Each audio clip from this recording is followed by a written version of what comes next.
C'est dans cette journée du 1er mars 2013 que le frère Paillon nous quittait, à l'âge de 75 ans, dont plus de 56 années au service du Maître.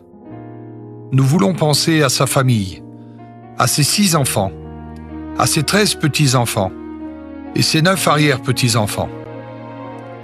Que la tristesse d'être séparés ne nous fasse pas oublier le bonheur de l'avoir côtoyé. C'est à Paris, le 3 février 1938, que naquit Théom Denis, dit Paillon. Marié à Tours en 1954 avec Pouilleka, celle qui nommait la doublure de son costume. Ils fondèrent un foyer.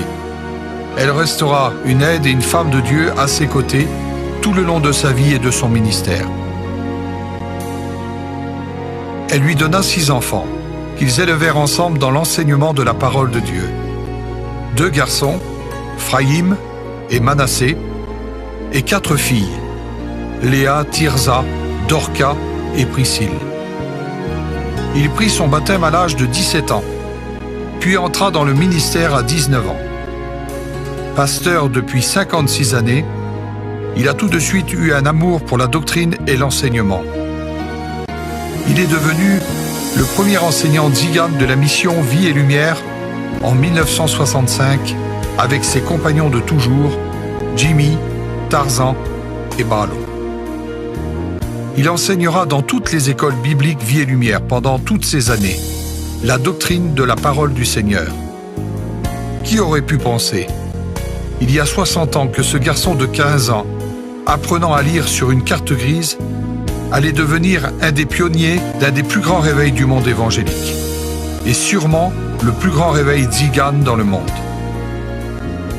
Pourtant, sa connaissance de la doctrine, il l'offrit entièrement pour plusieurs milliers de jeunes hommes, partout où il passait.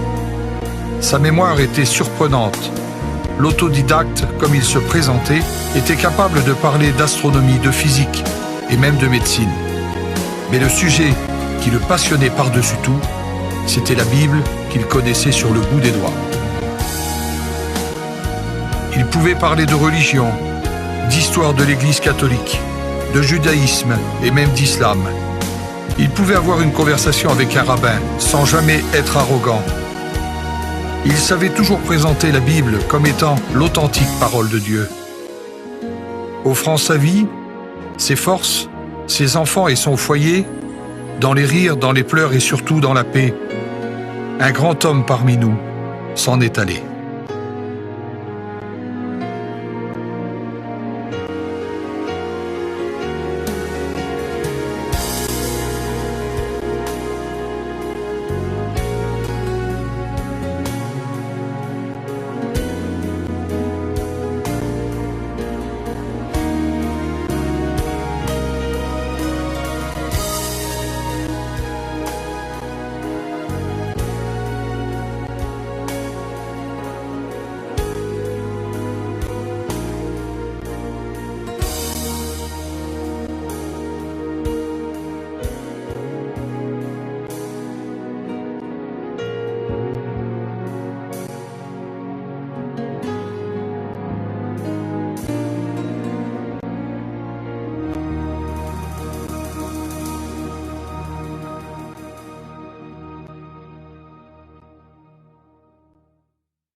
amis qui m'écoutez, les chrétiens, je vous dis de la part du Seigneur, vivons plus que jamais la résurrection de Jésus-Christ. Restons fermes dans notre résurrection spirituelle, qui est le pardon de nos péchés. Vivons cette résurrection spirituelle. Et attendons, nous, l'Église de Jésus-Christ, dans ces derniers temps, le retour de Jésus, qu'il a promis qu'il allait revenir pour les morts en Christ vont ressusciter. Nous les vivants, nous serons changés, et ensemble, nous serons toujours avec le Seigneur. Et c'est pour ça que j'aimerais te dire, toi, retrograde, reviens à Dieu et suis Jésus. Toi qui écoutes, qui n'es pas sauvé, donne-toi Jésus et suis Jésus. Toi qui es bon chrétien, reste debout et suis Jésus. Jésus vient bientôt, que son nom soit béni. Et nous disons, oui, viens bientôt, Seigneur Jésus. Amen.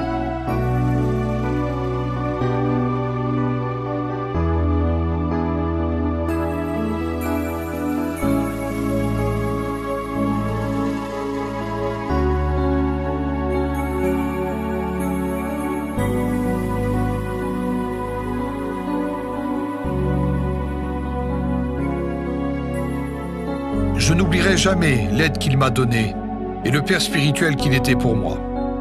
Et c'est pour lui que j'ai voulu écrire ces quelques mots en son honneur sur le texte de 2 Samuel, chapitre 3 et verset 38. Ne savez-vous pas qu'aujourd'hui, un grand homme parmi nous est mort? Son héritage, c'est sa passion pour le partage de ses leçons. Dans son bureau très tard le soir, cherchant sans cesse des petits tiroirs, un grand homme s'en est allé. Lui, le mari, le grand-père qu'on aimait, était pour nous un père qu'on aurait tous rêvé. De tous les enseignants, lui qui était l'aîné, il restera le frère, le fidèle conseiller. Un grand homme s'en est allé. Les 2 générations qu'il aura traversées, sa mission, sa passion, il l'avait tant aimé. Il parlait à tout le monde, du plus grand au plus petit, et pourtant dans son ombre, on se sentait petit. Un grand homme s'en est allé. Dans toutes les églises qu'il aura visitées, un souvenir de père il aura déposé. La Bible, sa fortune qu'il aimait tant sonder. Aujourd'hui, la parole l'accompagne à jamais. Un grand homme s'en est allé. Il forma tellement d'hommes dans toutes les nations. Il s'appelait Théum, mais pour nous, c'est Païon. Ses études restent pour nous un fabuleux trésor, et il nous parle encore, quoique plus las de corps. Un grand homme s'en est allé. Son message, c'est le ciel. Le combattant Jésus, Satan n'a pas gagné. Il est encore vaincu. Son ami le vainqueur l'attendait en ce lieu qu'il nous a tant parlé. C'est le royaume des cieux. L'école biblique sans lui, nous étions orphelins, mais il pourrait nous dire « Regardez, à demain ». Il s'en est allé. Et même si nos cœurs sont remplis de sanglots, lui dirait pas de pleurs, mais juste un petit bravo. Encore merci, Païon.